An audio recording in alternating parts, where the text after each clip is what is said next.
Hola, ¿qué tal? Muy buenas tardes. Yo soy David Cava de Opla Finance y esto es Ágora 2, el año del sector real.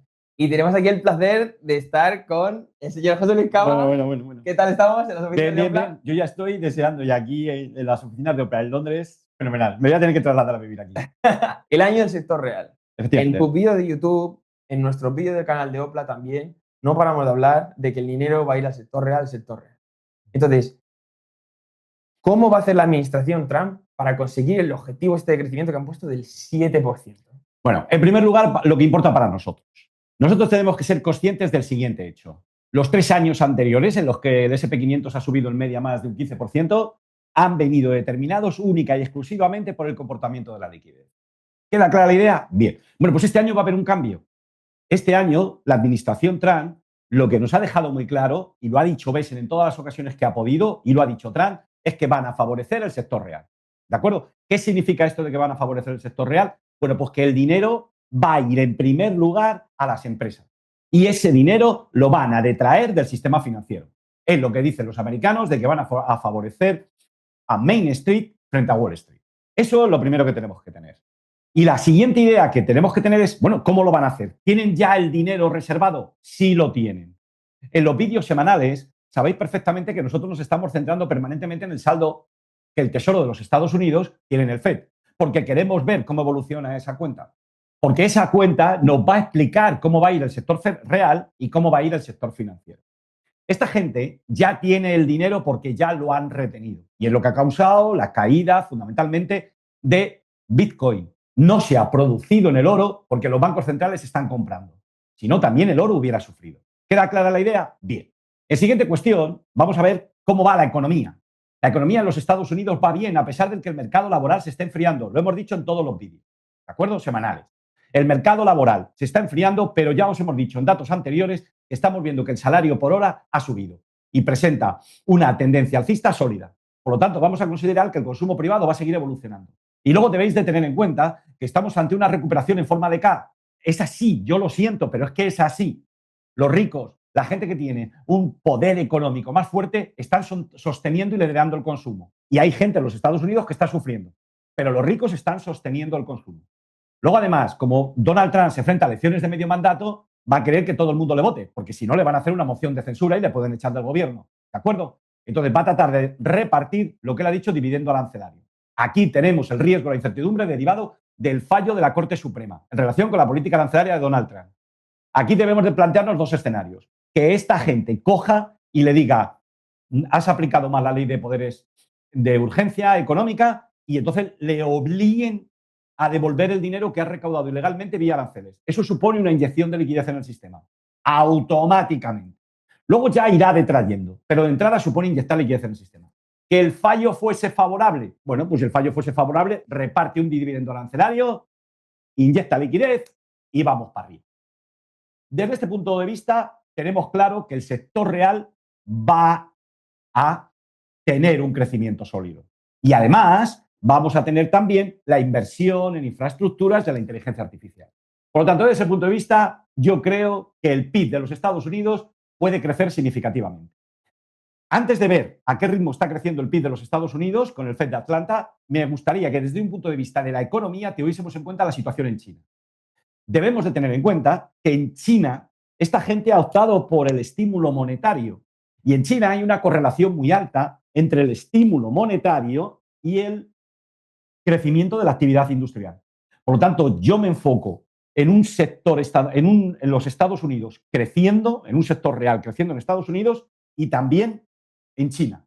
Por lo tanto, si ahora nos fijamos concretamente en el gráfico que recoge la evolución del PIB del cuarto trimestre del año 2026, ya veis ahí cómo la economía de los Estados Unidos, según está haciendo el FED de Atlanta, en la estimación que hizo el 22 de enero, veis ahí que está creciendo al 5,4%. Es una barbaridad. Pero lo más probable, y aquí es el segundo concepto que debemos de tener en cuenta, es que este ritmo se va a acelerar. Y a mí personalmente no me extrañaría que la economía de los Estados Unidos pudiera llegar al 7%, como ya han prometido Besen y Trump. ¿De acuerdo? Con lo cual, sector real importantísimo. Y eso tiene que condicionar toda nuestra estrategia y va a condicionar las perspectivas que tenemos nosotros para el año 2026.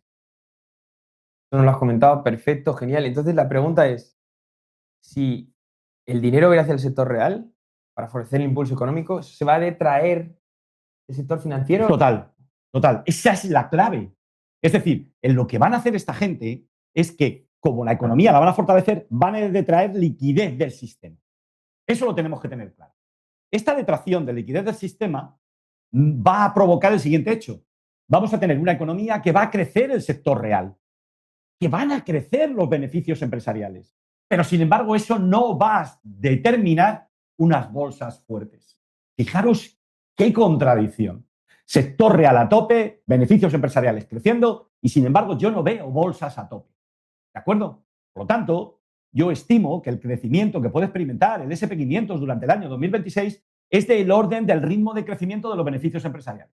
Sabéis que esta semana a la que vamos a entrar ahora va a ser la semana de máxima publicación de resultados. Esperamos una semana de gran volatilidad. Ya lo estábamos hablando, pensábamos, sí. incluso llegábamos a decir, y tenemos FON, incluso, ahora sí que lo hablamos, incluso nosotros ayer llegamos a decir, madre mía, el comienzo de semana que nos van a dar. Con la volatilidad, siempre con lo mismo, con la volatilidad. La tendencia no la suelen cambiar, pero la volatilidad se dispara. Entonces, la idea es la siguiente, un crecimiento del sector real, pero bolsas no muy fuertes. Y vamos a considerar como escenario más probable que el SP500, por lo tanto, suba al mismo ritmo que los beneficios empresariales, del orden del 15%. Por lo tanto, nosotros vemos a final de año un SP500 en la zona de 7.800. ¿De acuerdo? Importante, importante. Ni Besen ni el sistema de la Reserva Federal controlan los tipos de interés a largo plazo, me refiero controlan directamente, ni controlan la marcha de la economía, no controlan la marcha del sector real. Por lo tanto, aquí el riesgo de que se produzcan turbulencias en el año 2026 viene del lado del FED, por las razones siguientes. Primero, porque si una economía crece, detrae mayor liquidez del sistema. Esto es por lo que estoy diciendo que aunque la actividad real crezca, sin embargo, al detraer liquidez del sistema porque porque va a utilizar el sector real más liquidez y se la va a drenar al sector financiero, por eso creo que las bolsas no necesariamente van a estar fuertes, van a crecer al ritmo de los beneficios. ¿De acuerdo? Segundo lugar, el sistema de la Reserva Federal se enfrenta al siguiente hecho. El Tesoro de los Estados Unidos le vencen 7 billones, bueno, le vencen este año 10 billones de dólares. La cuarta parte de toda la deuda pública que tiene en circulación los Estados Unidos. Importante, de estos 10 billones, 7 millones son letras del Tesoro.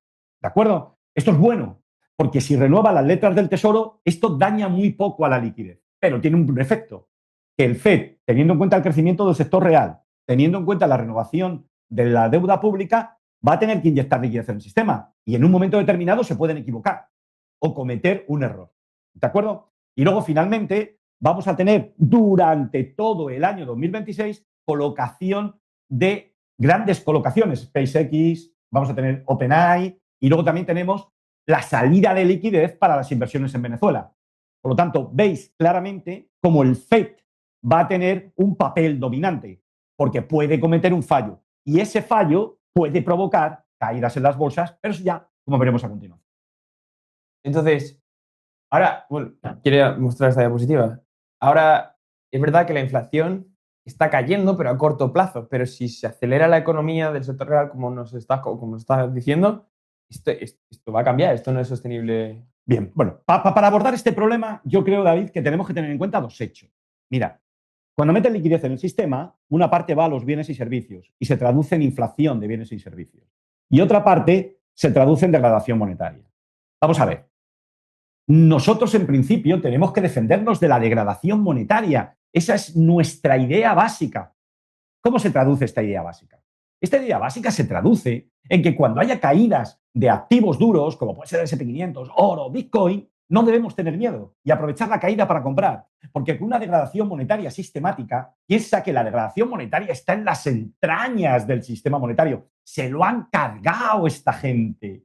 Entonces, lo que tenemos que hacer es aprovechar las caídas para comprar. Por eso este año yo creo que va a ser un año de una gran oportunidad. Como el semáforo del mercado. El año del semáforo del mercado. Sí, bueno, pero es que es buena idea porque yo voy a hacerlo con mi dinero. Yo lo que voy a hacer esperar que caiga para meterme en fondos indexados y en ETFs indexados. Con lo cual a mí el semáforo del mercado sí que me sirve.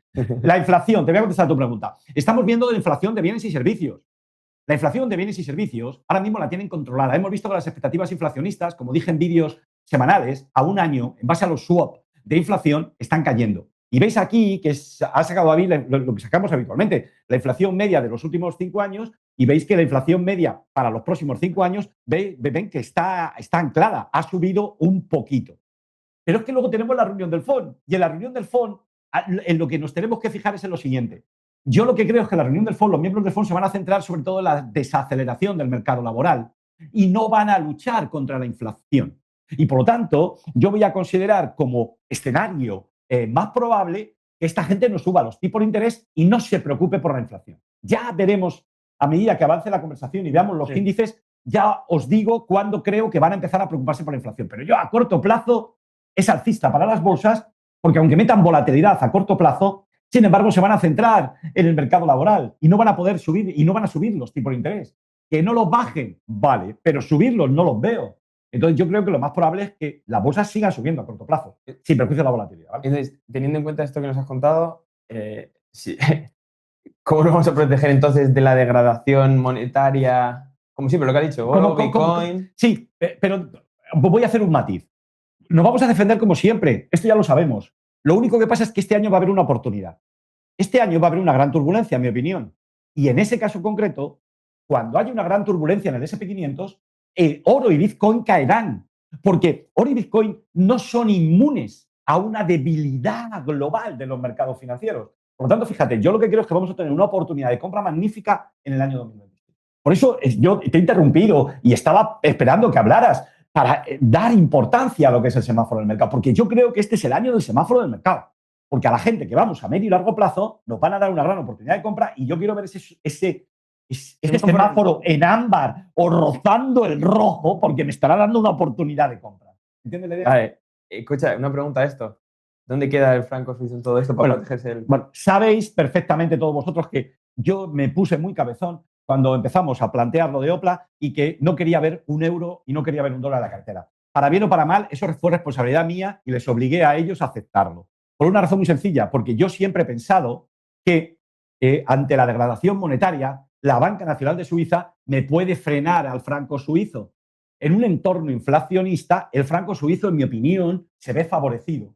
Me encuentro además que Suiza me parece que es uno de los grandes tenedores de oro, tiene más que Rusia, probablemente esté entre los 2 o 3 primeros del mundo, hablo de memoria, o el cuarto. Nos encontraríamos, por lo tanto, que el franco suizo sí que sería, ahora mismo, debería de darnos muy buenos resultados. Si ahora nos fijamos en el gráfico, os traigo aquí un gráfico del franco suizo frente al euro, fijaros lo que ha hecho desde el año 2024. El año 2024 está dibujando un entorno contractivo. ¿De acuerdo? ¿Veis ahí como cada vez las ondas a la baja son más estrechas, cada vez más estrechas, y cada vez que transcurre el tiempo trata de superar la zona del 1,0840, 1,08? Lo veis ahí, ¿no? Y veis ahí cómo está dibujando suelos crecientes desde prácticamente el año 2024. Por lo tanto, yo creo que en tanto en cuanto respete el 1,07, va a intentar dirigirse a la zona del 1,12. ¿De acuerdo? Por lo tanto, yo creo que el franco suizo nos va a proteger contra la inflación. Pero es que yo, cuando lo estudié desde un punto de vista teórico, también nos defendería.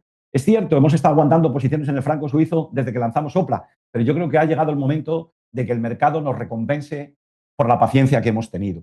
También me gustaría que vierais el siguiente gráfico en el que hemos expuesto la relación del franco suizo frente al dólar. ¿Veis ahí cómo ha superado esa recta directriz que ha venido actuando como resistencia, que viene funcionando desde el año 2026? La ha superado. Y ahora veis ahí en el gráfico que la ha tocado 2 veces en los retrocesos. Y veis ahí que también está dibujando un entorno contractivo por encima de esa recta.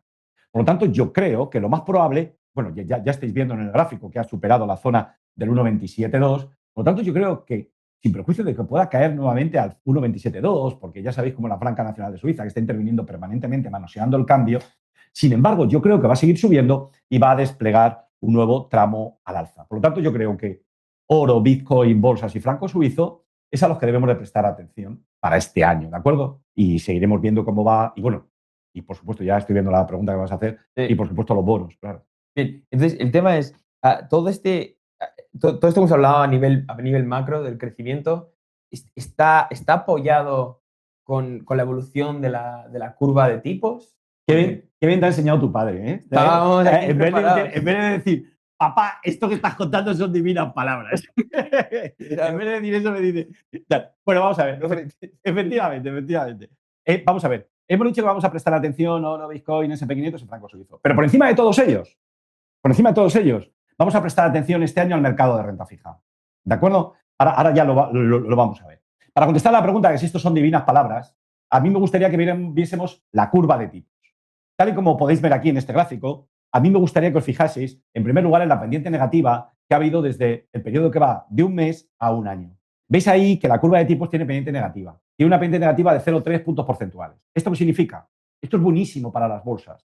Esto significa que el mercado monetario, que es el mercado monetario más líquido del mundo, es el de Estados Unidos, nos está anticipando que están descontando recortes de tipo de interés de 0,3 puntos porcentuales, es decir, un recorte y medio de 25 puntos básicos.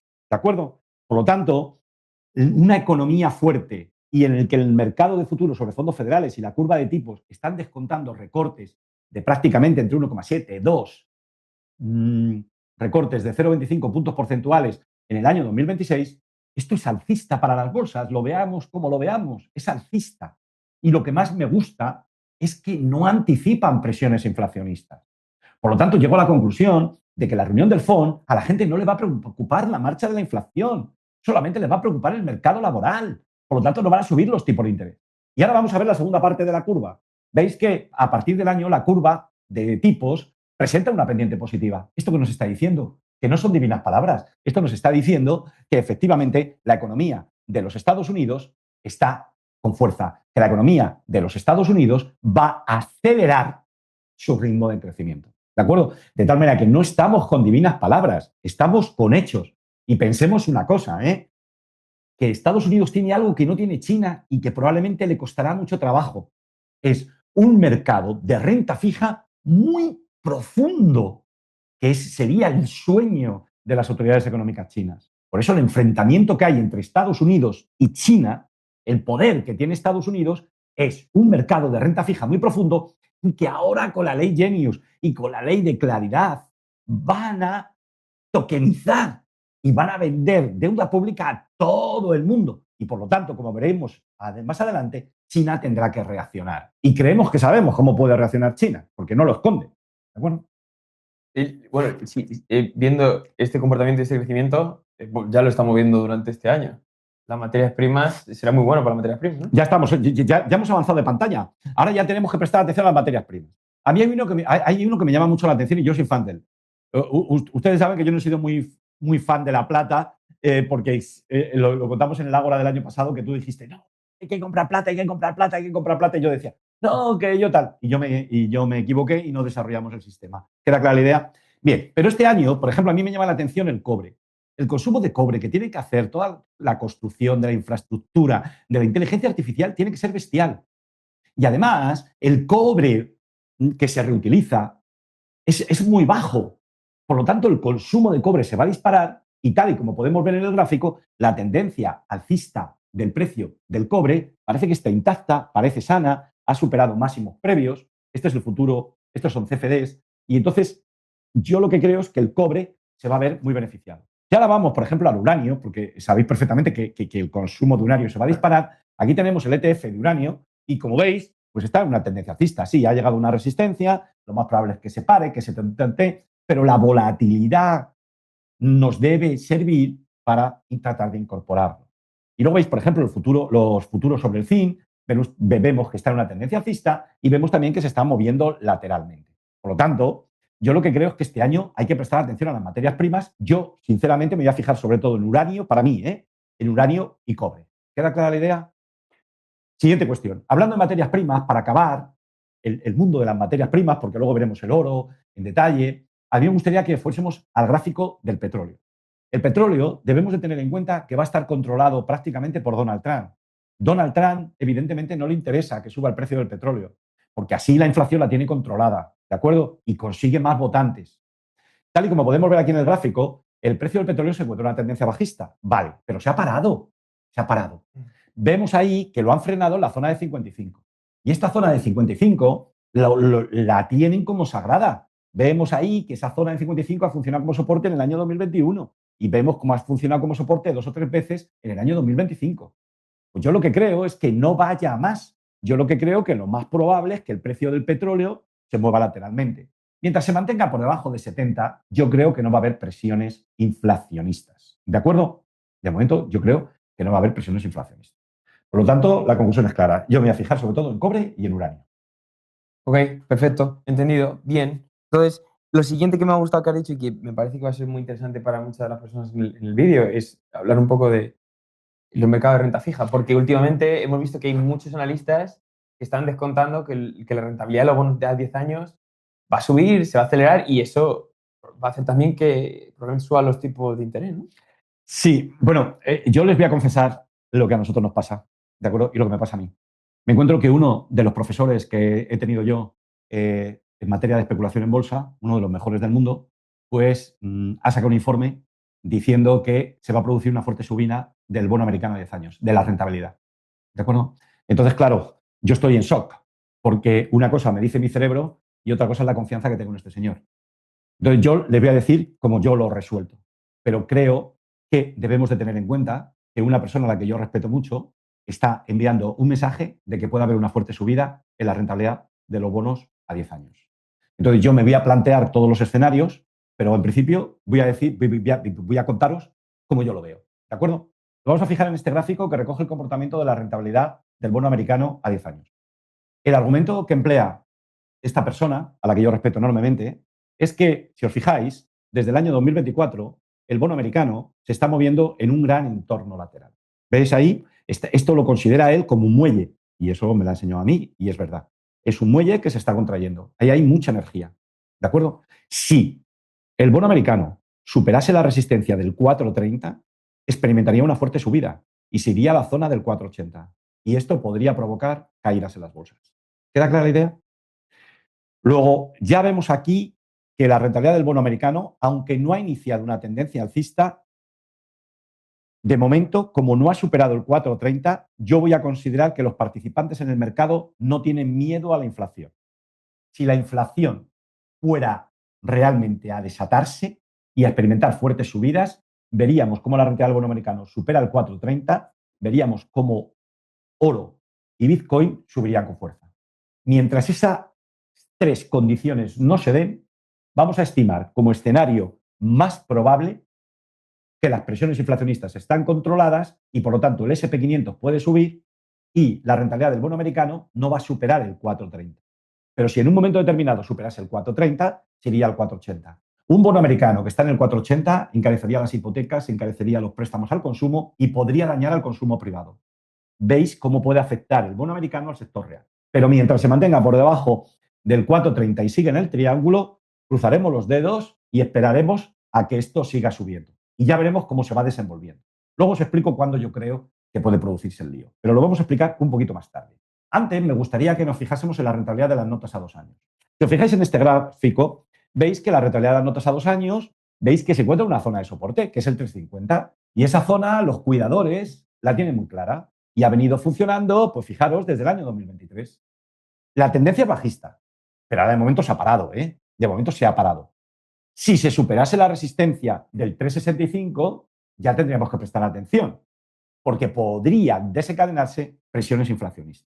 Luego, el mercado de bonos este año hay que prestarle mucha atención, 4,30 para el bono a 10 años, 3,65 para las notas a 2 años. Mientras esas resistencias no sean superadas, vamos a considerar como el escenario más probable que las bolsas puedan seguir subiendo. Pero ya tenemos dos referencias importantes, que luego ya veréis cómo las utilizo y cómo las combino para tratar de inferir cómo puede comportarse el SP500. Vamos a ver exactamente. Teniendo en cuenta el escenario de los bonos a 10 años, bonos a 2 años, ¿cómo detectaríamos cuál sería el canario en la mina? Es decir, ojo, hay que prestar atención. Sí, el indicador más adelantado que vamos a utilizar. O la combinación, sí. O la combinación. Bien, una cosa. Antes de deciros cuál es el indicador más adelantado, a mí me gustaría que viésemos el siguiente gráfico. En el gráfico que os vamos a mostrar a continuación está la diferencia entre la rentabilidad de las notas a 2 años y el tipo de interés de los fondos, el tipo de interés efectivo de los fondos federales. Debéis saber que desde un punto de vista teórico es más fiable el comportamiento del tipo de interés de las notas del tipo de interés de las notas a 2 años que el fondo. Es decir, yo pienso que se podría suprimir el FON y llevar la política monetaria según lo que marque la rentabilidad de las notas a 2 años. En este gráfico hemos calculado la evolución de la diferencia entre el tipo de interés de las notas a 2 años y el tipo de interés efectivo de los fondos federales. Vamos al gráfico. Tal y como podéis ver, la diferencia es prácticamente cero, 0,031. ¿Esto qué significa? Bien, lo primero que significa es que a corto plazo los mercados, los participantes en los mercados monetarios no esperan recortes de tipos de interés ni esperan subidas. Pero ¿cómo utilizo yo este dato? Bueno, yo este dato lo utilizo de la siguiente manera. Evidentemente, lo que dicen los mercados de futuros federales va a misa. Mi interpretación es que las bolsas pueden subir durante el primer semestre del año, por una razón muy sencilla. Porque yo lo que creo es que no van a recortar los tipos antes de junio, pero tampoco los van a subir por la debilidad del mercado laboral. Por ese motivo, yo espero que las bolsas sigan o puedan seguir subiendo, no a un ritmo muy fuerte, pero que conserven la tendencia alcista, por lo menos hasta junio de 2026. Y creo que a partir de junio de 2026, en función de cómo vaya la rentabilidad de las notas a 2 años, en función de cómo vaya la rentabilidad del bono americano a 10 años, que lo iremos viendo, a partir de junio, ahí sí que puede haber turbulencias, ahí sí que nos pueden dar un susto gordo. Pero nosotros lo vamos a interpretar, como os hemos dicho anteriormente, como una oportunidad de compra. También hemos visto, o podemos ver otro gráfico, ¿no? Que es la diferencia entre la rentabilidad del bono a 10 años y las notas a 2 años. Tal y como podéis ver en este gráfico, esa diferencia es positiva. Esto nos indica, en mi opinión, que a corto plazo no hay problemas. Solamente habría problemas si se perforara ese primer soporte de la zona 0,4225. Ahí habría problemas porque nos avisaría que la curva de tipos se puede estar aplanando. Tú me preguntabas por indicadores adelantados. Si no queréis complicaros la vida, siempre hay un indicador adelantado que utilizamos siempre y lo conocéis porque lo he dicho en todos los vídeos semanales. ¿Cuál es? La prima de riesgo que exigen los inversores para comprar bonos basura. Tal y como podéis ver, ahora mismo no hay ningún riesgo. Tal y como podéis ver en el gráfico, se encuentra en tendencia bajista. El canario en la mina, como te gusta a ti decir, el canario en la mina es la rentabilidad, es esta prima de riesgo. Esto es lo primero. Esto tenéis que vigilarlo permanentemente, día a día, porque si se va a liar por allí. Ahora, en este gráfico, hemos calculado la diferencia entre los bonos basura y el bono americano con vencimiento 3-7 años. ¿Veis que ahí que el diferencial está en tendencia alcista? ¿De acuerdo? ¿Veis ahí que el precio de los bonos basura con respecto a la cotización del bono americano está en tendencia alcista? Es decir, que la gente no tiene miedo. Y si la gente no tiene miedo, lo más normal es que las bolsas suban, pero bueno, que no suban con mucha fuerza, pero que la tendencia alcista esté. Ya veremos qué sector de la bolsa puede subir con mucha fuerza.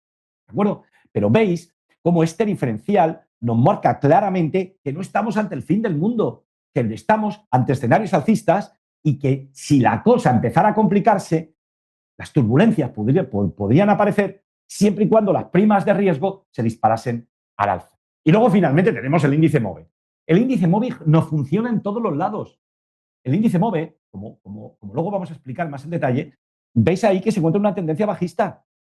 Además, el Tesoro de los Estados Unidos, como quiere que las condiciones de la liquidez sean lo más holgadas posible, porque sabe que el principal riesgo que tiene este año es cometer un error en la liquidez, lo que está haciendo es renovar la deuda pública, no emitiendo bono a 10 años, sino emitiendo letras a 180 días, que eso no daña apenas la liquidez, porque los bancos pueden utilizar esos pagarés para obtener crédito.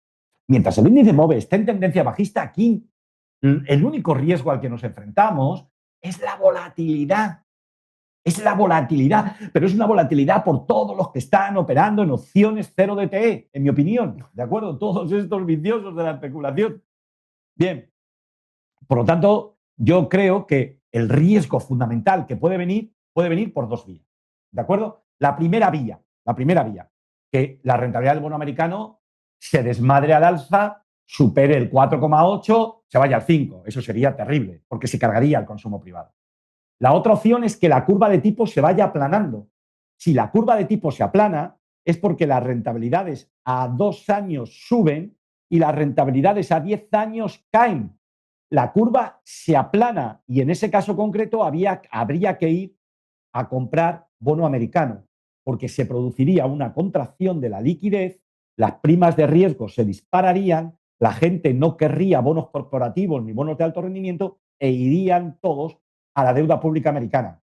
Irían a los staples, a los bienes de consumo de primera necesidad, a los productos básicos. E incluso se podía beneficiar el sector de rey. Pero de momento, este escenario no se da. Luego, en conclusión, para hacerlo sencillo, fijarse en las primas de riesgo, primero, y luego aplanamiento de la curva de tipos.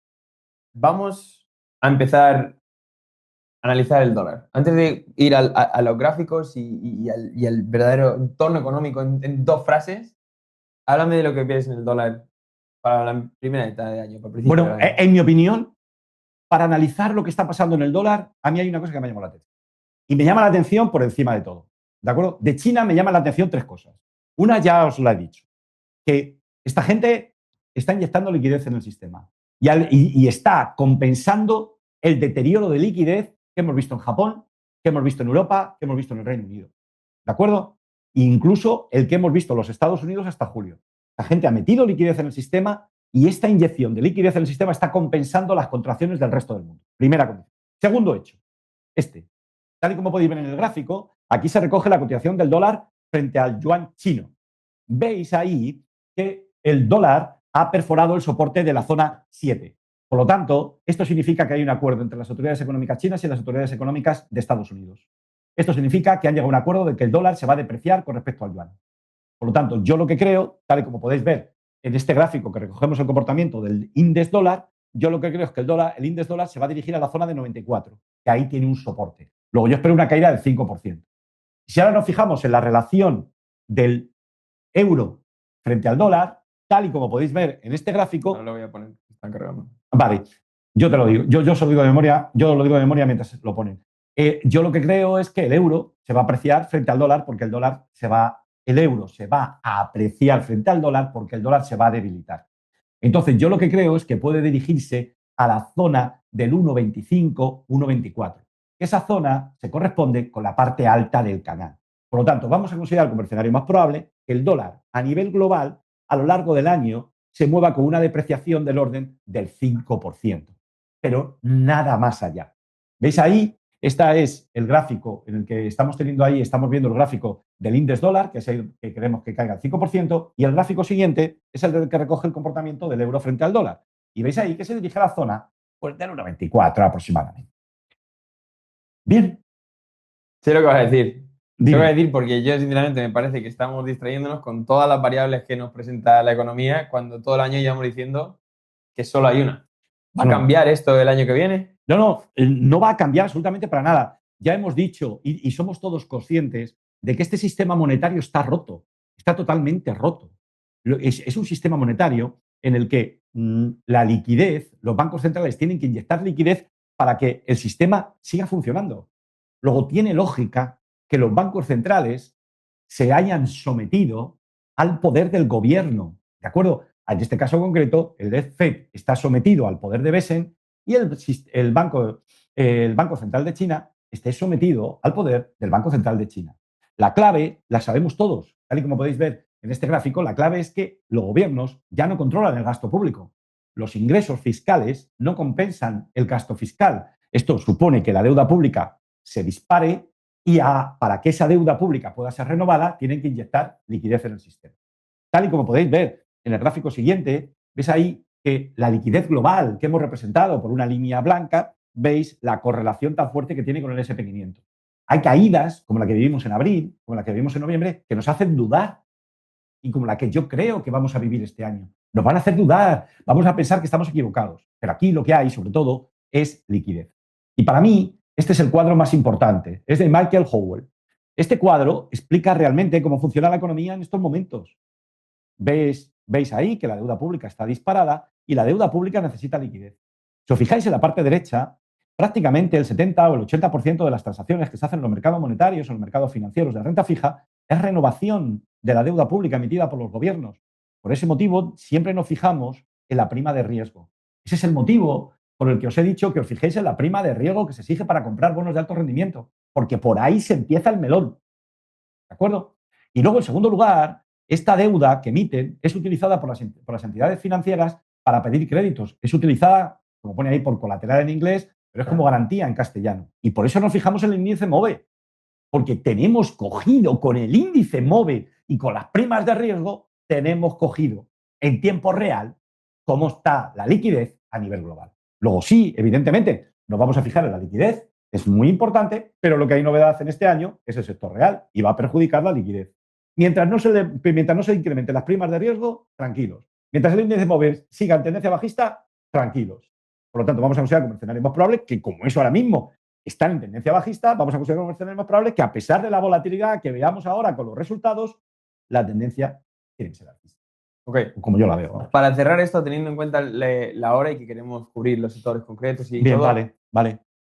Resumidas cuentas, sector económico de 2026. ¿Cuáles son los factores más importantes a tener en cuenta?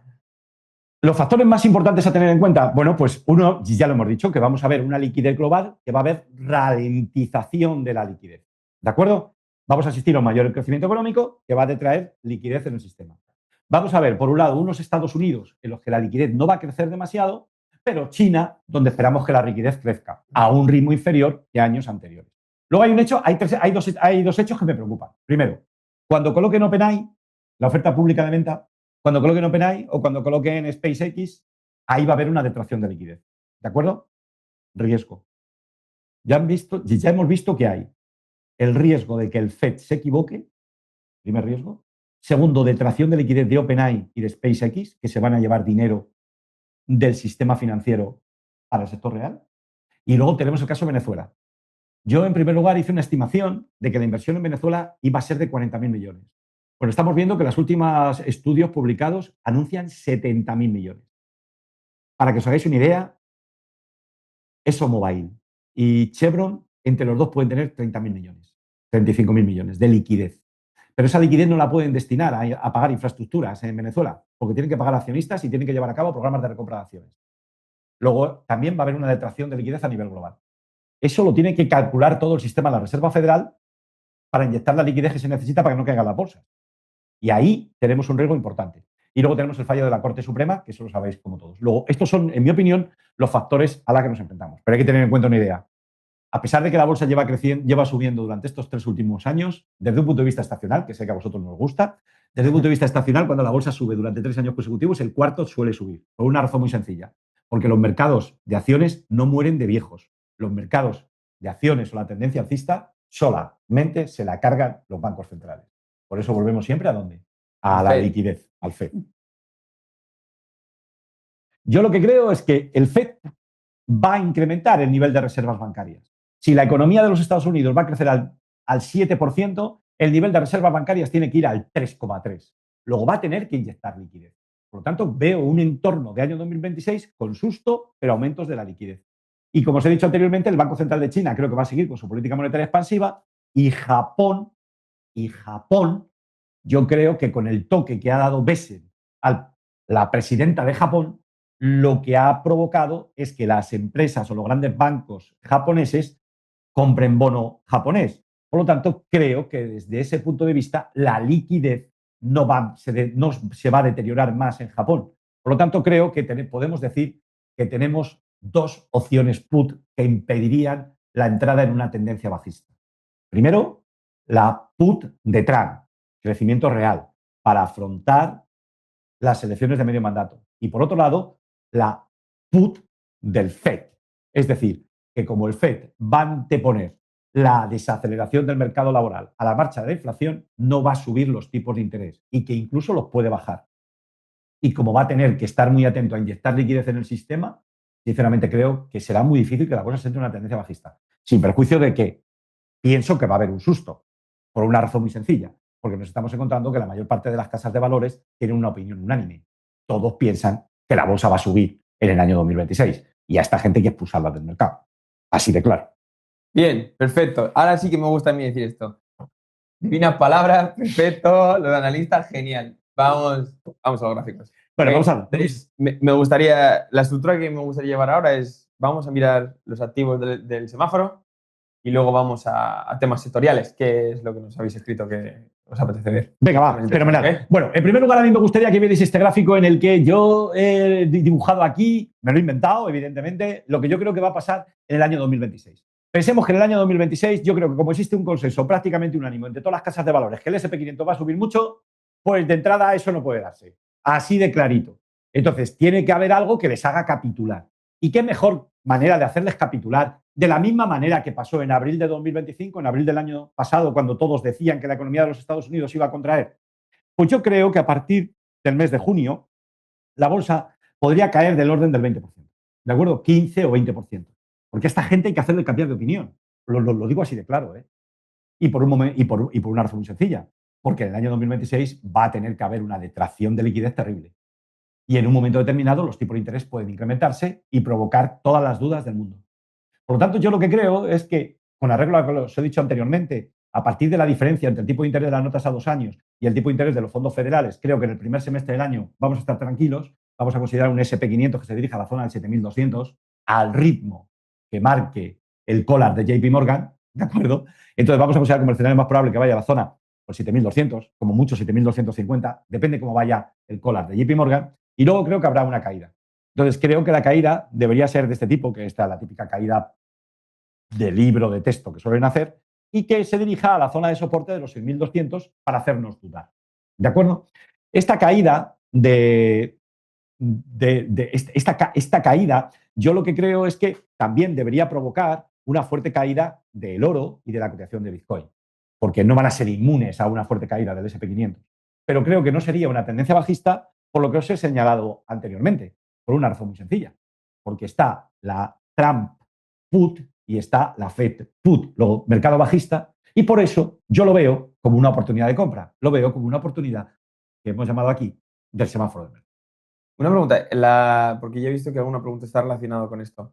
¿Alguna estimación, sabemos ya, mensual o cuándo puede ser más probable que esta caída suceda? ¿En la segunda mitad del año, en la primera mitad del año? Yo, la máxima información que os puedo dar en función de lo que yo vea, sin perjuicio de que luego en los vídeos semanales estamos encima, evidentemente, y luego vosotros en las noticias que lo detectáis con las opciones y futuros.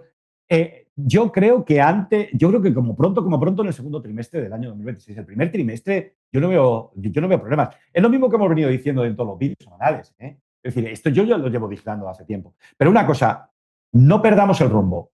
El primer riesgo, el primer aviso, la primera alerta de que puede haber turbulencias, las primas de riesgo. Por favor, mirarlo. Las primas de riesgo y el MOVE, el índice MOVE, eso será lo primero. Y luego ya con eso lo hacemos entre semana y cuando llegue el fin de semana yo repaso cómo van el resto de variables. ¿De acuerdo? Genial. Vamos al oro. Genial. ¿Tú quieres hablar del oro y China? Es que todo va con... Vamos al oro de China. ¿Empiezo yo? Dale. Vamos, una cosa muy clara. Vamos a ver. Yo soy de los que piensa que puedo estar equivocado, pero yo lo que creo es que Estados Unidos y China han llegado a un acuerdo para repartirse el mundo, ¿de acuerdo? En mi opinión, eso va a suponer una rebaja de los niveles de incertidumbre a nivel global. Ya hemos visto con qué sector se está quedando Estados Unidos y se ve claramente que China se va a quedar con todo el control de la parte asiática. Y los niveles de incertidumbre van a bajar. Pero es cierto, es una opinión mía, no tengo documentos, no puedo probarlo. Pero los hechos yo creo que están claros y yo creo que nos permiten llegar a esa conclusión. También me llama la atención, como os he dicho anteriormente, que la cotización del dólar frente al yuan ha perdido el soporte de 7. Eso, para los que llevan la política monetaria china, es muy importante y han dejado que el yuan se aprecie. Por lo tanto, yo lo que creo es que lo hacen porque ellos han llegado a un acuerdo con las autoridades monetarias. Y a mí me da la sensación de, como sabéis perfectamente, China controla ahora el mercado del oro. El mercado de Shanghái es más importante que ningún otro mercado, que el de Nueva York, por supuesto, y el de Londres es muy importante, pero yo creo que el de Shanghái ya es mayor. ¿De acuerdo? Entonces, China, como sabéis bien, en su lucha para que se hagan más transacciones en yuan, ofrece la convertibilidad al oro. Por eso está comprando oro. Y entonces yo creo que la política monetaria que está llevando las autoridades chinas no es en relación con el dólar, es en relación con el oro. Por lo tanto, al ver cómo se puede comportar el oro, para saber cómo se puede comportar el oro, nos tenemos que fijar en cómo se comporta el oro frente al yuan. Tal y como podéis ver en este gráfico, veis ahí que la tendencia del oro frente al yuan es claramente alcista. Fijaros que ahora mismo incluso ha superado la recta superior del canal. Por eso me ha obligado a trazar un canal más alto todavía. Y me sale un objetivo en la zona 35 o 36.000 reminis. Bien, yo no soy adivino, no sé hasta dónde va a subir. Lo que sí veo es que la tendencia es alcista y lo iré siguiendo día a día. Pero en principio la tendencia es alcista. Es evidente que el recorrido que le quede al alza, teniendo en cuenta las subidas salvajes, yo creo que debería frenarse al llegar a la zona 35-36. Pero de momento me lo estoy inventando hasta que no vea una figura de agotamiento.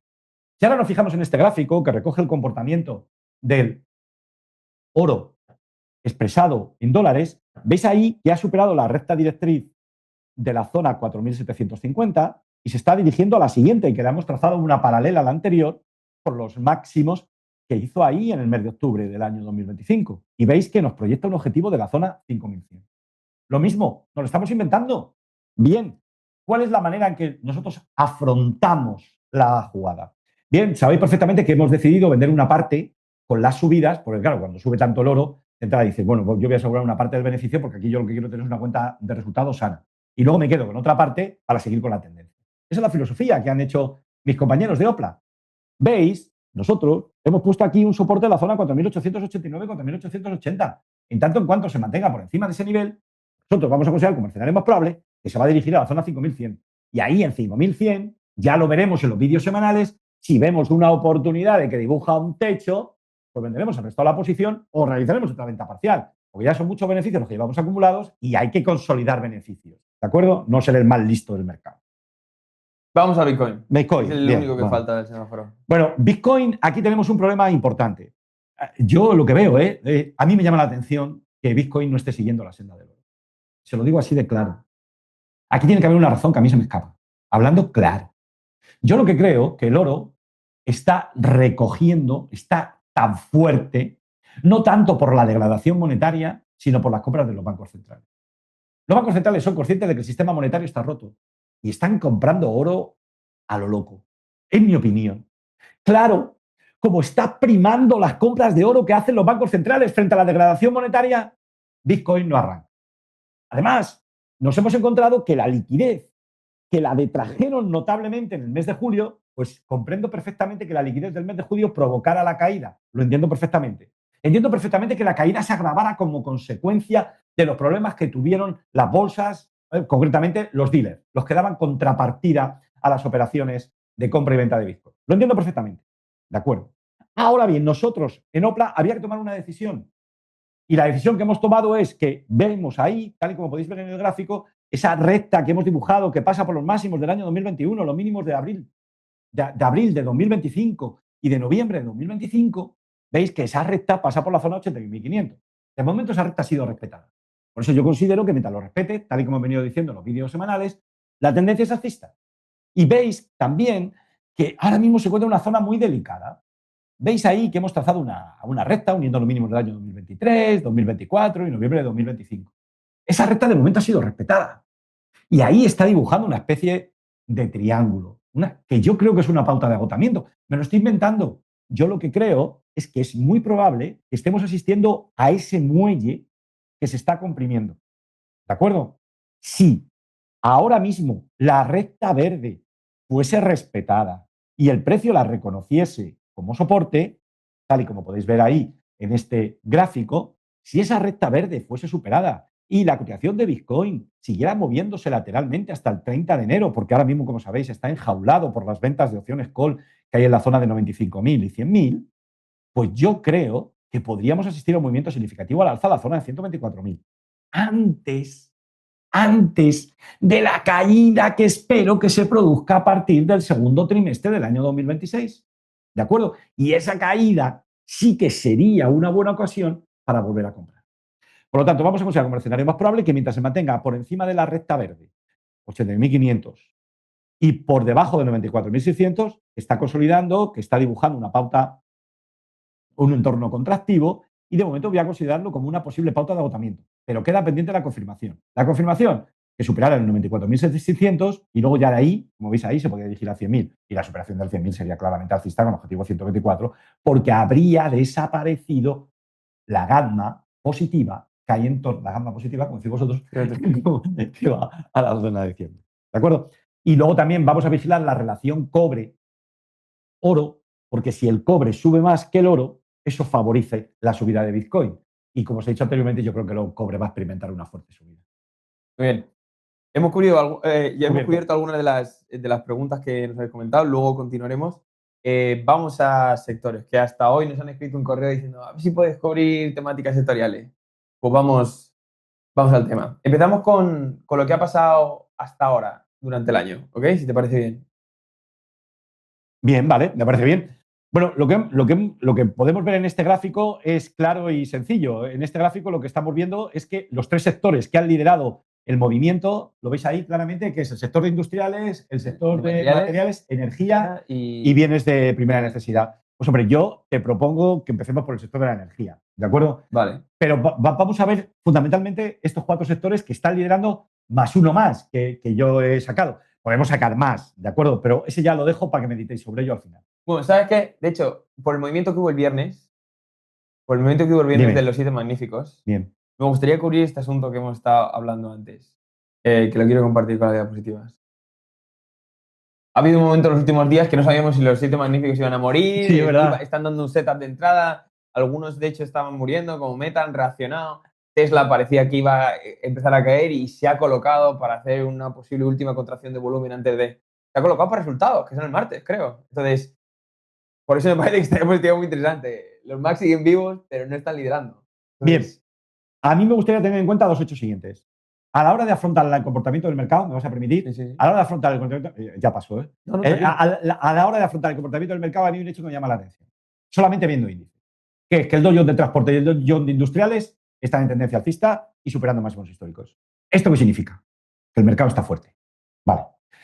Efectivamente, esta semana tenemos resultados, el 28 de enero, me parece y tal. Pero ya tenemos unos resultados del sector de tecnología, Taiwan Semiconductores. Y los resultados han sido buenos. Pero lo que más me llama la atención de las cuentas de Taiwan Semiconductores, ¿sabes qué es? sí. Que va a invertir, no sé si dice que va a invertir 25.000 millones de planes de inversión que tiene. Con lo cual, a mí me da la sensación que los resultados que van a dar las tecnológicas en los siete magníficos van a ser buenos en media. Que el movimiento que hemos visto, que ahora nos pones el gráfico, es simplemente una parada y que van a seguir invirtiendo en inteligencia artificial. ¿Queda clara la idea? Esto es invertir en infraestructuras, esto es hacer que el cobre suba, y si el cobre sube más que el oro, pues nos encontramos que Bitcoin subiría. Con lo cual veis que todo va encajando. Ya tenemos unos resultados ya publicados del cuarto trimestre, de las, podemos decir, de las vinculadas o correlacionadas con los siete magníficos. Con lo cual yo tengo una predisposición alcista. ¿De acuerdo? Vamos a ver el gráfico de los siete magníficos, concretamente, como sabéis bien, del ETF que tiene como mnemónico MAGS. Mirad, esto es curioso. Cuando estábamos preparando la intervención de hoy, teníamos una duda. Es bueno que os planteemos nuestras dudas porque nosotros no somos perfectos, somos humanos. Entonces, claro, cuando estábamos viendo la caída, veis la última barrita, veis que este es un gráfico semanal, quiero que os fijéis en el mínimo de la última barrita, veis ahí que pensábamos, ahí va, a ver si ahora los siete magníficos se vienen abajo y lo que está produciéndose es una gran rotación hacia los valores de pequeña y mediana capitalización, porque veíamos siete magníficos debilitándose y veíamos fortaleciéndose los valores del Russell 2000. Se publicaron los resultados de Taiwan Semiconductores y yo me tranquilicé un poco. Y ya dije, no, esto lo más probable es que no sea bajista, sino que simplemente están consolidando, desplegando un movimiento lateral antes de desplegar una nueva onda a la baja. Bueno, pues tal y como podéis ver en este gráfico, observaréis que está dibujando un triángulo. Bueno, yo no digo que ahora los precios se paren. A mí me da la sensación de que irá a la zona de resistencia, de que hemos dibujado ahí, en torno a 67,5, que la superará, nos engañará y volverá otra vez a caer dentro de la volatilidad. Fácil no nos lo van a poner. Esto es un entorno contractivo. Pero bueno, como es un entorno contractivo, desde el punto de vista de medio y largo plazo, la tendencia es alcista. Y ahora me gustaría que os fijaseis en este gráfico que voy a mostrar a continuación. Es un gráfico en el que hemos comparado la cotización de los siete magníficos, del ETF de los siete magníficos, con el SP500. Y lo traigo aquí porque tiene una figura que yo conozco. Mirad, aquí, tal y como podéis ver, y ahí lo hemos representado, si lo veis, arriba del todo, a la izquierda, en el máximo creciente previo al máximo absoluto que veis en ese gráfico, veis ahí que puede estar dibujando una figura de cabeza a hombros típica del libro de texto. Entonces, esto ha llevado a mucha gente a pensar que ha dibujado una figura de cabeza a hombros, que los 7 magníficos se van a debilitar frente al SP500 y por lo tanto se estaba produciendo una gran rotación hasta el Russell 2000. Yo creo que ese argumento está mal, ¿de acuerdo? Después de haberlo meditado, porque el argumento ese era sólido, ¿no? Y entonces yo lo que he pensado, y ahí lo hemos puesto en el gráfico, que la caída experimentada desde los máximos es simplemente una onda ABC, una simple fase correctiva del ratio. Y veis además que se ha dibujado un escape falso a la baja. Por esta razón, estos chicos de Opla han puesto los números que están en la academia, que son los números que se corresponden con el escape falso a la baja que ellos publicaron el artículo en la sección de academia. Curioso porque nosotros teníamos la figura esta de hombros, cabeza a hombro y estábamos alejados y justo el viernes saltó Max al radar. Exactamente. Saltó en el radar automáticamente. Entonces, lo que vemos es que no se está produciendo una gran rotación, pero lo que yo veo es que los 7 magníficos la tendencia es alcista, pero se está ralentizando. Así de claro. Pero que creo que no hay mayores riesgos y que no van a dañar la economía ni van a provocar un colapso. Por lo menos hasta el final del primer trimestre. Lo iremos más adelante vigilándolo. Vamos a los sectores que está liderando, porque ya hemos hablado del Magnificent Seven. Está liderando, el primero que está liderando, que vemos que está liderando, es energía, además con un cambio prácticamente histórico, diría. O sea. Sí, bueno, el sector de la energía nos estamos encontrando que hay que prestarle atención, por una razón muy sencilla. Yo creo que la intervención militar en Venezuela y el control del gobierno de Venezuela por parte de Trump, pues yo creo que está influyendo significativamente en el sector de la energía, así de clarinete. Entonces nos encontramos, en primer lugar, que si vamos al ETF del sector de la energía, pero ponderando por igual todos los valores que integran el índice sectorial, tal y como podéis ver en el gráfico, observaréis que se ha superado una resistencia que venía funcionando desde el año 2024. Por lo tanto, vamos a considerar como escenario más probable que este sector está despertando, que este sector se está fortaleciendo. ¿De acuerdo? Luego hay algunos ejemplos, ¿no? del sector. Sí, venga, va. ¿Qué quieres poner? Exxon, justo. Bueno, sí. Pues mira, ahí lo tienes. Epson. A mí me gustaría que os fijaseis en lo que ha hecho Epson. Fijaros en lo que ha hecho desde el año 2023. Desde el año 2023 ha hecho una fase correctiva, pero es que la fase correctiva tiene suelos crecientes. Concretamente parece ABCX, ABC. Parecen 2 planas unidas por una X. Y veis ahora cómo ha roto al alza con mucha fuerza y la tendencia alcista parece limpia.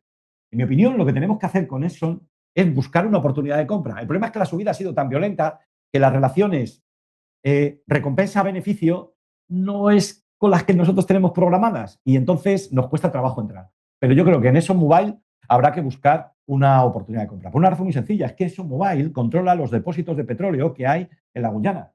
Y ahí, ese de petróleo yo creo que es más fácil de obtener que el que tienen en el resto de Venezuela. Para nosotros el sector este fue muy importante cuando, ya lo estábamos viendo antes, ¿no? Porque se estaba contrayendo el volumen antes de que saliera lo de Venezuela. Y no pudimos entrar en esto porque fue un salto, no sé, fue un salto con hueco y lo que has dicho tú, ¿no? Pero también tuvimos en cuenta que, claro, si la infraestructura de Venezuela no se ha usado, igual que las que están extrayendo, tienen que reemplazar los tubos, tienen que reemplazar toda la historia. Y sin embargo, la que nos dio señal de entrada fue, creo que se llama Flowserve FLS, sí, que ha hecho un movimiento bastante similar. Sí, efectivamente. Sí. Bien, y ya que hablas de esto, dentro del sector de la energía, ahí me gustaría que tuviese. Bueno, hemos visto eso lo tenemos que vigilar todos, ¿de acuerdo? Porque eso tiene muy buena pinta. Y ya que estamos en Exxon, como también hay gente que nos sigue de España, pues también habrá que ver Repsol, ¿no? Ya habéis visto cómo el propio presidente de Repsol ha dicho que va a colaborar en el proceso de la financiación de las infraestructuras. Y la cotización de Repsol también ha subido al alza, Veis ahí que superó una resistencia que ha venido funcionando en el año 2006, luego cogió, la volvió a comprobar con la caída del año 2025, la fuerte caída de finales del año 2025, y veis que ha desplegado un tramo al alza. Con lo cual se ve claramente que la subida también es sana. Este sector hay que prestar atención. Pero como decía David antes, y de uno de los valores que tenemos en la cartera, a mí me gustaría que fuéramos al sector, ¿de acuerdo? Y me refiero concretamente al sector de equipamiento y servicios de todo el sector petrolífero, ¿de acuerdo? Vemos ahí cómo este gráfico que estáis viendo es un gráfico semanal que recoge el comportamiento de este sector frente al sector de la energía. Es decir, no hemos hecho la comparación con el SP500, lo hemos hecho con el propio sector de la energía. Es decir, hemos comparado un subsector con el sector. Y veis que ha hecho suelo y que ahora mismo el ratio está en tendencia positiva. Luego, nosotros creemos que las acciones de este sector están liderando el reciente impulso que hemos visto en el sector de la energía. Y fijaros que ha superado una resistencia clara, una resistencia que ha venido funcionando desde hace varios años, desde el año 2020, y ahora está marcando los máximos del año 2024. Por lo tanto, se ve que este sector que ayuda, que vende productos y servicios al sector petrolífero, está liderando la subida del sector de la energía. Y en este, tal y como podéis ver, ¿no? Tenemos FLS, Valeo, también tenemos BKR. Bueno, y yo he cogido el más llamativo, ¿de acuerdo? El más espectacular. Pero le he cogido este por una razón muy sencilla, porque veis ahí que ha superado es el que muestra más claramente lo que está sucediendo. Veis ahí que superó la resistencia del año 2026, veis ahí que cómo lo comprobó en abril y veis ahí cómo se ha ido para arriba. Luego, se ve claramente que este sector es un sector que hay que vigilar porque realmente tiene fuerza. ¿De acuerdo? Vale, más siguiente que me interesa es los valores de pequeña y mediana capitalización, porque han salido una base de 5 años. Entonces, vamos a ello. Bueno, vamos a ello. Bien, en primer lugar, a mí me gustaría que tuvieseis en cuenta el siguiente hecho. Esto tiene que ver con los valores de pequeña y mediana capitalización, ¿vale? Mirad. Los emergentes, ¿vale? ¿De acuerdo? Si cogéis un ETF de emergentes, los emergentes ahora mismo se encuentran en una tendencia alcista y están fuertes. Cuando los emergentes están fuertes, el Russell 2000, los valores de pequeña y mediana capitalización suben. Y Bitcoin también. ¿Queda clara la idea? Luego, como los valores emergentes están fuertes, los valores de pequeña y mediana capitalización van a estar fuertes. Si os parece bien, ahí me gustaría que nos fijásemos en el siguiente hecho. Pon ahí el gráfico, bueno, ¿qué gráfico? El Russell 2000, ¿no? Sí. Bueno. Ahí me gustaría que pusieras el gráfico de los beneficios empresariales. Bueno, ya os he dado una idea. El hecho de que los mercados emergentes estén en tendencia alcista favorece que suba el Russell 2000. El hecho de que el Russell 2000 suba favorece que suba Bitcoin, ¿de acuerdo? Pero estas son estadísticas que yo estudié en su momento. Pero a mí me gustaría que nos fijásemos si son divinas palabras o pueden funcionar en la actualidad. Para ello vamos a partir de las estimaciones de crecimiento de beneficios que tienen las principales casas de valores estadounidenses. Tal y como podéis ver en la pantalla, fijaros en la última columna, la de la derecha, que recoge las estimaciones de crecimiento de beneficios de los valores del Russell 2000. Y veis ahí que la tasa de crecimiento de los beneficios empresariales es del orden del 66%. Por lo tanto, sector de la energía, tenemos que ir al Russell 2000, probablemente el Russell 2000 suba más que los tecnológicos, pero los tecnológicos están en tendencia alcista y lo único que pasa es que han perdido momento, pero siguen en tendencia alcista. Si te parece bien, vamos a ver a continuación pues, el porcentaje de valores que están por encima de la media de 200 sesiones. Cuéntanoslo. Sí. Nos encontramos que el porcentaje de valores que están por encima de la media de 200 sesiones está tratando de alcanzar los máximos del año 2023, lo cual significa que hay muchos valores que están despertando. La tecnología está parada, pero hay muchos valores que están despertando. Vamos al Russell 2000. Concretamente en el ETF que tiene como mnemónico IWM. Tal y como podéis ver, se encuentra una clara tendencia alcista. Ha llegado a la parte alta del canal y ahora está corrigiendo. Pero yo creo que es normal. Antes estábamos hablando que el viernes cayó, pero donde estamos viendo que está la mayor concentración de gamma, por lo que me habéis contado, está en 260. ¿De acuerdo? Luego, mientras se mantenga por encima de 260, yo considero que la zona 264, 260 es un soporte muy importante, no nos vamos a preocupar. Vamos a considerarnos que ha habido una realización de beneficios, fundamentalmente en el sector bancario, que yo sinceramente lo veo fuerte, el sector de bancos de pequeña y mediana capitalización yo lo veo fuerte. Lo único que pasa es que ha caído Goldman Sachs, han caído los grandes, por una razón muy sencilla, porque me parece que Donald Trump le ha puesto una denuncia a JP Morgan y como consecuencia de esa denuncia, que le reclama yo no sé cuántos millones, pues ha justificado, ha servido de excusa para una realización de beneficios. Y por eso yo creo que el Russell 2000 ha caído, porque como sabéis bien, el Russell 2000 pondera sobre todo los bancos. Pero mientras se mantenga por encima de la zona 260, incluso se mantiene por encima de 264, una clara predisposición alcista. A mí me gustaría que ahora vierais el de los más pequeños aún, de micro. Bien. Este gráfico recoge el ETF que tiene como mnemónico I latina WC. Estos son los valores más pequeños que hay. Bueno, pues estos valores, como podéis ver, están en una tendencia alcista fortísima. Este hecho nos apoya más que el sector real está fuerte y que estos valores son los que se van a ver más beneficiados. Estos valores deberían subir más, pero sin embargo no lo vemos reflejado en el SP500 por la fuerte ponderación del sector de tecnología. Está parado en una consolidación. Incluso estamos viendo cómo Apple ha caído durante prácticamente, yo no sé, lleva, yo no sé, 8 días. Netflix, Spotify. Todos estos han caído. Ahora Microsoft también ha caído, aunque rebotó el viernes.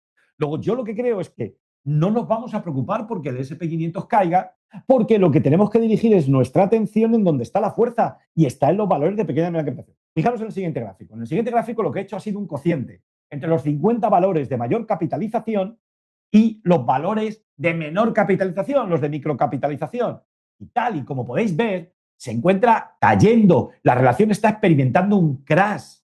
Luego los índices nos están mostrando claramente que debemos de ir a valores de pequeña y mediana capitalización y que refuerza la idea de un sector real muy fuerte.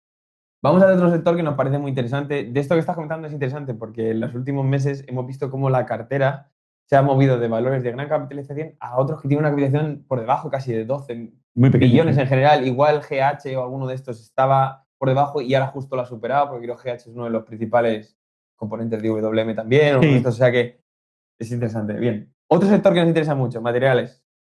Sí, bueno, el sector de materiales ya hemos visto que tiene una pinta magnífica.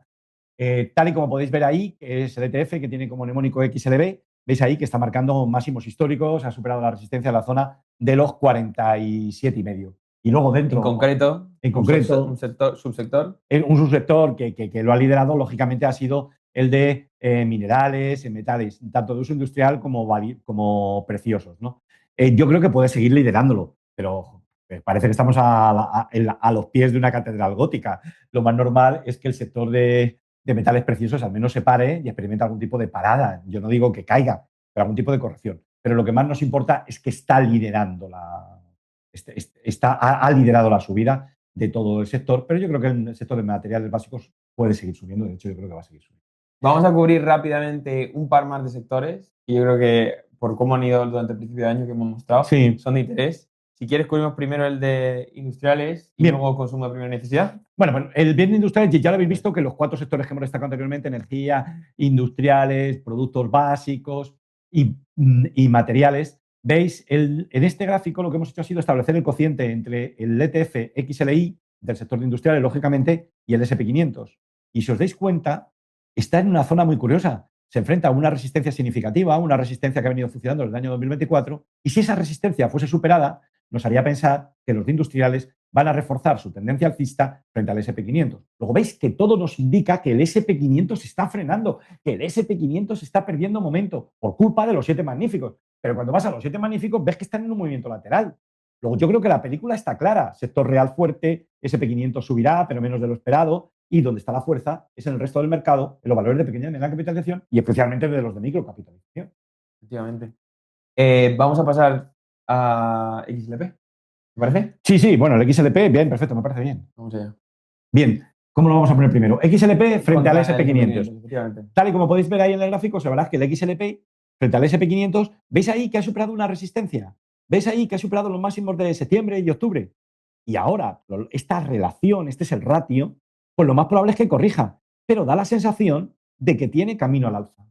A mí me llama la atención porque estos chicos son muy agresivos, estos chicos son muy agresivos y dicen, no, es que nosotros los bienes de productos básicos, los staples, es que suben poco, no nos interesa, queremos algo que tenga más marcha, que tenga más vida, que tenga más volatilidad, más beta. Bien, de acuerdo, pero esto es un hecho y los hechos no se discuten. Pero a mí hay una cosa que me gusta y que debemos tener en cuenta. Si en un momento determinado va a haber una crisis y la curva de tipo se va a aplanar, estos valores van a salir beneficiados. Con lo cual yo creo que a los staples hay que prestarles atención, porque nos pueden servir de cobertura si el escenario se complica, si aparecen las turbulencias. Y de repente estamos viendo que esto está despertando. Luego habrá que prestarles atención, ¿de acuerdo? Aunque sean menos volátiles. Y entonces yo se lo traigo a ustedes. Si te parece bien, ponnos el gráfico del XLP. Ahora vamos a ver el gráfico del XLP del sector para ver cuál es la estructura de la pauta. Y mira qué curioso, que desde mediados del año 2024 ha estado dibujando un movimiento de consolidación, un movimiento lateral. ¿Y ahora qué está intentando hacer? Salir. Yo entiendo que a vosotros os aburra. Claro, porque lleva aburrido desde prácticamente el año 2024 entero. Bien, Pero es que ahora está despertando. Habrá que prestar atención. ¿De acuerdo? Perfecto. Perfecto. Muchas gracias. Espero Muchas gracias. que os haya gustado mucho. Espero que te haya gustado mucho. a ti Bueno, también. yo estaría otra hora más. Vale, genial. Y bueno, seguimos en contacto en la plataforma. Y feliz fin de semana. Vuelvan con sus familias. Nosotros también. Hasta Chao, luego. buen día. Bye.